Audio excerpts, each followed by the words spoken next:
तो कहानी शुरू के बंदे से, जो एक गैराज में कुछ पैसे जमा कराता है। कहता है कि मेरी गाड़ी अब तक ठीक हुई कि नहीं हुई। तो ये बंदा कहता है कि पहले पूरे पैसे जमा कराओ तो तुम्हारी गाड़ी ठीक करूंगा। उसके बाद एडी की बेटी उसको कॉल करती है, पर ये बिजी रहता है, उसका कॉल पिकअप नहीं करता। फिर उसके बाद उसकी वाइफ कॉल करती है और कहती है कि हमारी बेटी को वहां से रिसीव करना था, तो जाओ रिसीव करो। लेकिन ये कहता है मेरे पास टाइम नहीं है। और उधर दिखाई जाती है इसकी बेटी, जिसको लेने कोई गया ही नहीं है, तो ये अकेले ही अपने घर के लिए निकल गई है। उसके बाद में दिखाया जाता है एडी एक चोर है और वो छोटी मोटी चोरियां करके अपना गुजारा करता है। तो उसे एक ग्राउंड में कार दिखती है, वो सोचता है मैं इस कार को चुरा लूं, और अपनी बेटी से प्यार से बात करता है। और इसकी बेटी भी अपने फादर को बहुत प्यार करती है, बट ये एक रिस्पॉन्सिबल फादर है ही नहीं, ये एक चोर है। तो ये कॉल काट के जाता है उस कार को चुराने के लिए, और किसी तरीके से उस कार को खोलता है और अंदर जाकर बैठता है, थोड़ा सा स्टाइल मारता है, कुछ चीजें चुराने की कोशिश करता है। तभी वो गाड़ी लॉक हो जाती है, बिल्कुल ही लॉक। और बहुत देर तक इस गाड़ी से निकलने की कोशिश करता है, पर ये निकल ही नहीं पाता। फिर वहाँ पर एक कॉल आता है, बट ये कॉल नहीं उठाता और बस यहाँ से निकलने की जी तोड़ कोशिश करता है।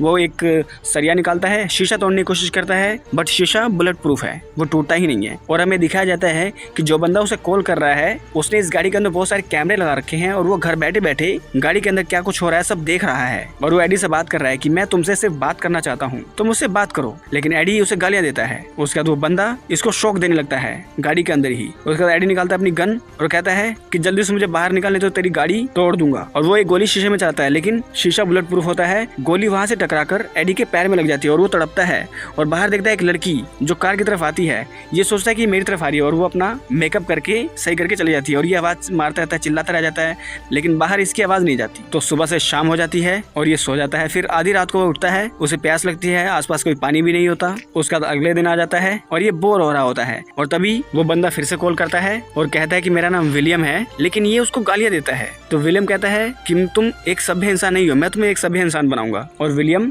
यहाँ का एसी पूरा तेज कर देता है और एक सड़ा हुआ सा म्यूजिक प्ले कर देता है, और सारा दिन वो म्यूजिक बजा के रखता है, पूरा एसी चला के रखता है। अंदर बहुत ठंड होने लगती है। उसके बाद एडी फाइनली उस बंदे को सॉरी बोलता है, विलियम को। जब ये सॉरी बोलता है तो वो इसे एक अवार्ड देता है कि तुमने सॉरी बोला, एक सभ्य इंसान बनने की कोशिश शुरू कर दी, तो ये लो। और वो उसे एक जगह से पानी देता है और ये पानी गुट गुट पी लेता है। पानी पीने के बाद विलियम इससे बात करने की कोशिश करता है, लेकिन एडी फिर से इसको गालियां देने लगता है। इस बार विलियम यहाँ का हीटर चालू कर देता है और कहता है कि जब तक तुम सभ्य तरीके से मुझसे बात नहीं करोगे तब तक मैं ये बंद ही नहीं करूंगा। मैं सिर्फ तुमसे बात करना चाहता हूँ, तो अच्छे से बात करो। उसके बाद पूरा दिन गुजर जाता है और एडी फाइनली सारी चीजें सॉर्ट आउट करने के लिए नॉर्मल होता है और अच्छे से उससे बात करना शुरू कर देता है। विलियम पूछता है कि तुम ये सब क्यों करते हो। एडी कहता है कि मेरी एजुकेशन पूरी नहीं हुई है, तो मुझे अपना जीवन काटने के लिए कुछ करना पड़ता है। विलियम कहता है तुम मेहनत मजदूरी करो और धीरे धीरे लेवल टू लेवल ऊपर आओ। मैं भी जब तुम्हारी उम्र में था तो मेरे पास भी कुछ नहीं था, और मैंने बहुत मेहनत करी, और अपनी मेहनत से मैंने इतना आलीशान गाड़ी ली, बंगला लिया,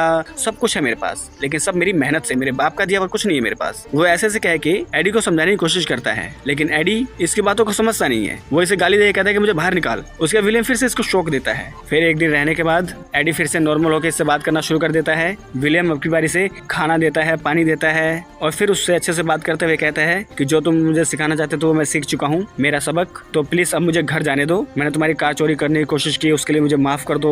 वो मतलब हर चीज एक्सेप्ट करने लग जाता है। लेकिन विलियम कहता है कि ये तुम बस यहाँ से बाहर निकलने के लिए ऊपर तौर पर कह रहे हो, तुम अंदर से एक क्रिमिनल ही हो, एक चोर ही हो। तो जब तक तुम पूरी तरह से सुधर नहीं जाते तब तक मैं तुम्हें यहाँ से जाने नहीं दूंगा। और एडी चुपके चुपके एक बटन को भी प्रेस करने की कोशिश करता है, जिससे ये जो गाड़ी है इसका सेफ्टी मोड ऑन हो जाएगा, यानी कि ये गाड़ी जो है किसी भी रिमोट कंट्रोल से कंट्रोल नहीं होगी। और लगभग 4-5 दिन बाद ये गाड़ी चलना शुरू करती है, और उस गाड़ी को चलाकर विलियम गरीबों की बस्ती में ले आता है और दिखाता है उनको कि देखो कितने गरीब लोग हैं, एक वक्त के खाने के लिए क्या क्या करते हैं, कितनी मेहनत करते हैं। और कुछ लोग अपना घर चलाने के लिए दूसरों को लूटते हैं, और जो दूसरों को लूटते हैं उनका देखो मैं क्या करता हूँ। और विलियम अपनी गाड़ी से 2 लोगों को कुचल के मार देता है जो क्रिमिनल होते हैं। और एडी बहुत रोकने की कोशिश करता है, बट वो नहीं मानता। उसके बाद एक दिन और गुजर जाता है। अब की बार विलियम और एडी की बेटी को कुचलने की कोशिश करता है और बार बार ट्राई करता है।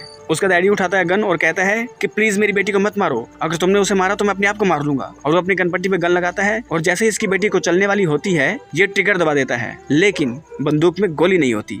और ये उसकी बेटी को नहीं कुचलता। और विलियम कहता है कि ये हुई ना बात, अब मुझे पता चल रहा है कि तुम एक रिस्पॉन्सिबल फादर हो, तो तुम एक बेटर बाप बन सकते हो। तुमने अपनी बेटी की जान बचाने के लिए अपनी जान दांव पे लगाई, मुझे ये पसंद आया। और फिर उससे बात करना शुरू करता है, अपने सबक सिखाता है कि मेरी भी एक बेटी थी, लेकिन मैं उसको ज्यादा टाइम नहीं दे पाया, और जब मैंने उसको टाइम देना शुरू किया कुछ ही टाइम बाद उसकी मौत हो गई। तो इस चीज का मुझे बड़ा अफसोस रहा। लेकिन तुम्हारे पास सब कुछ है, बस हमारे पास पैसा नहीं है। अगर तुम मेहनत करोगे, मजदूरी करोगे, तो तुम एक रिस्पॉन्सिबल फादर बनोगे, अच्छे काम करोगे। तो एडी कहता है कि ठीक है, मैं सबको समझ चुका हूँ, प्लीज मुझे जाने दो। लेकिन विलियम कहता है कि इतनी जल्दी नहीं जाने दूंगा। उसके बाद एडी इन सारी चीजों से काफी फ्रस्ट्रेटेड हो जाता है। वो अपनी बच्ची की फोटो अपने फोन में देखता है और ये गाड़ी चलती रहती है। उसके बाद गाड़ी एक सुनसान जगह पर आती है और दूसरी कार में से एक बंदा थोड़ी सी खिड़की खोलता है इस कार की और अंदर एक हथकड़ी फेंकता है। कहता है कि अपने आप को सीट के नीचे एक हुक है उससे लॉक करो। ये लॉक करता है। उसके बाद विलियम जो इससे बात कर रहा था वो गाड़ी के अंदर आके एक बैग पीछे रखता है और आगे आकर बैठ जाता है और इसको कुछ कैंडीज देता है। और ये एडी जिसके हाथ बंधे हुए हैं वो कैंडीज खाता है। और विलियम कहता है कि देखो, तुम एक अच्छे फादर नहीं बन सकते, मेरी बात मानो, तुम एक क्रिमिनल हो, तो तुम्हें मार देना ही एक सही ऑप्शन है। तुम्हारी वाइफ तुम्हारी बेटी के लिए कोई अच्छा सा फादर देख लेगी। और ये उसे मारने की तैयारी करना शुरू कर देता है। एडी समझ जाता है कि मैं अब बचने वाला तो हूँ नहीं, और वो अहम मौके पर वो सेफ्टी बटन दबा देता है अपने मरने से पहले और गाड़ी आउट ऑफ कंट्रोल हो जाती है। सारी चीजें बंद हो जाती हैं और गाड़ी एक पहाड़ से नीचे गिर जाती है। इसी बीच में विलियम के हाथ से गन चल जाती है और गन की एक गोली शीशे से टकरा के विलियम की कमर में लगती है और गाड़ी का भयंकर एक्सीडेंट होता है जिसमें गाड़ी का कुछ नहीं बिगड़ता, लेकिन ये दोनों बुरी तरह से घायल हो जाते हैं। एडी को होश आता है, वो जल्दी से अपनी हथकड़ी खोलने की कोशिश करता है। इसी बीच में विलियम भी उठ जाता है और विलियम इस पर हमला करने की कोशिश करता है। एडी उससे पहले विलियम पर हमला करता है और विलियम को पीट देता है। उसके बाद एडी की बेटी सारा कॉल करती है, कहती है कि डैडी मैं अकेले घर नहीं जा सकती, किसी ने मेरी गाड़ी एक बड़ी गाड़ी से कुचल के खराब कर दी, तो प्लीज मुझे लेने आ जाओ 2:15 बजे। तो एडी कहता है हाँ मैं जरूर आऊंगा। और वो बुलेट प्रूफ का जो शीशा होता है वो थोड़ा सा एक तरफ से क्रैक हो गया होता है और अंदर हथौड़ी होती है, हथौड़ी से वो गाड़ी का शीशा तोड़ता है और यहाँ से बाहर निकलता है। और बाहर निकलने के बाद दूर जाने के बाद ये गाड़ी ब्लास्ट हो जाती है और एडी एक रोड पर आता है और रोड पर एक बंदा इसे लिफ्ट देता है और लिफ्ट लेकर एडी आता है उसी गैराज में और उसे बाकी के पैसे देता है। लेकिन ये बंदा कहता है कि तुम्हारी गाड़ी 1 घंटे में तैयार होगी। लेकिन एडी कहता है कि नहीं, मुझे बस 10 मिनट में निकलना है, मेरी बेटी मेरा इंतजार कर रही है। और वो एक छोटी सी साइकिल लेता है और उसे लेकर निकल पड़ता है अपनी बेटी को रिसीव करने के लिए। और वो अपनी बेटी को रिसीव करता है और उसे बहुत अच्छा लगता है और अपनी लाइफ का मतलब समझता है, एक परिवार की वैल्यू समझता है और एक जिम्मेदार बाप बनने की कोशिश करता है। और यहाँ पर यह फिल्म एंड हो जाती है। तो दोस्तों ये फिल्म काफी थ्रिलर है और एक पिता की कहानी है कि वो चोरी कचारी करके अपना पेट पालता था और एक रिस्पॉन्सिबल फादर नहीं था। जब उसके ऊपर बहुत बड़ा संकट आया, अपनी बेटी को उसने इतनी बुरी हालत में देखा, तो उसने अपनी फैमिली पर ध्यान देना शुरू किया और एक रिस्पॉन्सिबल फादर बना। तो अगर ये वीडियो अच्छी लगी तो इस वीडियो को लाइक कर दे, चैनल को सब्सक्राइब कर दे, बेल आइकन दबाए ताकि अगली बार हम कोई वीडियो डालें आप लोगों के पास उसका नोटिफिकेशन आ जाए। तो मिलते हैं आप लोगों से अगली वीडियो में, तब तक के लिए नमस्कार।